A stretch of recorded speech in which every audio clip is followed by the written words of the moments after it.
जय किसान दोस्तों, आपका चैनल में स्वागत है। दोस्तों, क्या आप सब्जियों की खेती करते हैं और उसमें लागत ज़्यादा आ रही है या मुनाफा नहीं हो रहा है?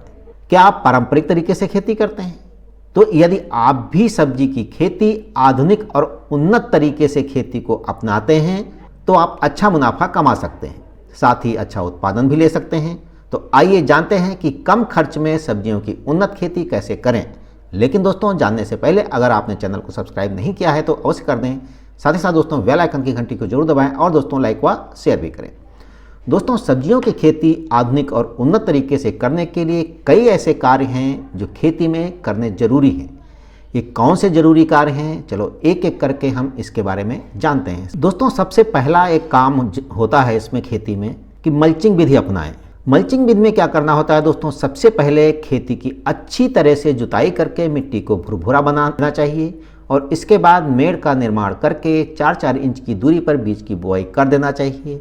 मेड़ को प्लास्टिक मल्चिंग से ढक देना चाहिए। बता दें कि इस विधि को अपनाने से सब्जियों में खरपतवार नहीं होता है और सिंचाई के लिए अधिक पानी की भी ज़रूरत नहीं पड़ती है। वहीं फसल जो है कई तरह के रोगों से भी बची रहती है। दूसरा इसमें कार्य होता है दोस्तों कि बीजों को बोने से पहले उपचारित अवश्य करें। अन्य फसलों की तरह सब्जियों के बीजों का भी बुआई से पहले उपचार करना चाहिए। इसके लिए कार्बनडाजिम 1 से 2 ग्राम प्रति किलोग्राम बीज की दर से उपचारित करें। जिस भी सब्जी के बीज का उपचार करें उसमें FIR का ध्यान रखें। F यानी कि फफूंदीनाशी, I यानी कि इंसेक्टिसाइड और कल्चर। इन तीनों तरीके से उपचार करने से बीज हर तरह से सुरक्षित हो जाता है। और तीसरा काम दोस्तों होता है कि टपक सिंचाई विधि का उपयोग करें। सब्जियों में सिंचाई के लिए टपक पद्धति का इस्तेमाल करने से जहां पानी एक ओर काफ़ी कम लगता है और सीधी जड़ों में पहुंचता है, जिससे क्या होता है पौधों की काफ़ी समय तक नमी बनी रहती है और इसमें पौधों को सिंचाई करने की आवश्यकता ज़्यादा नहीं पड़ती है और कम पानी में ही 1 एकड़ क्षेत्र की सिंचाई करना संभव होता है। नमी प्रॉपर होने की वजह से जो है पौधों की बढ़वार काफ़ी अच्छी होती है। चौथा काम है दोस्तों, अच्छी बढ़वार के लिए पानी में मिलाकर उर्वरक दें। उर्वरकों को सीधे खेत में नहीं छिड़ककर पानी में मिलाकर पौधों की जड़ों में देना चाहिए। इससे जहां उर्वरकों का खर्च कम होता है वहीं उर्वरक सीधे सीधे पौधे को लगेगा, जिससे पौधे की बढ़वार अच्छी होगी। वहीं मल्चिंग से ढकने से वाष्प का निर्माण होता है जो पौधे की बढ़वार में काफ़ी मददगार होती है। पांचवा काम दोस्तों होता है ऑर्गेनिक कीटनाशकों का प्रयोग। मल्चिंग विधि से अपनाने से खरपतवार काफ़ी कम होता है, वहीं कीट पतंगे भी फसल को कम नुकसान पहुंचाते हैं। हालांकि विभिन्न कीट पतंगों से फसल को बचाने के लिए समय समय पर जैविक कीटनाशकों का छिड़काव करते रहना चाहिए।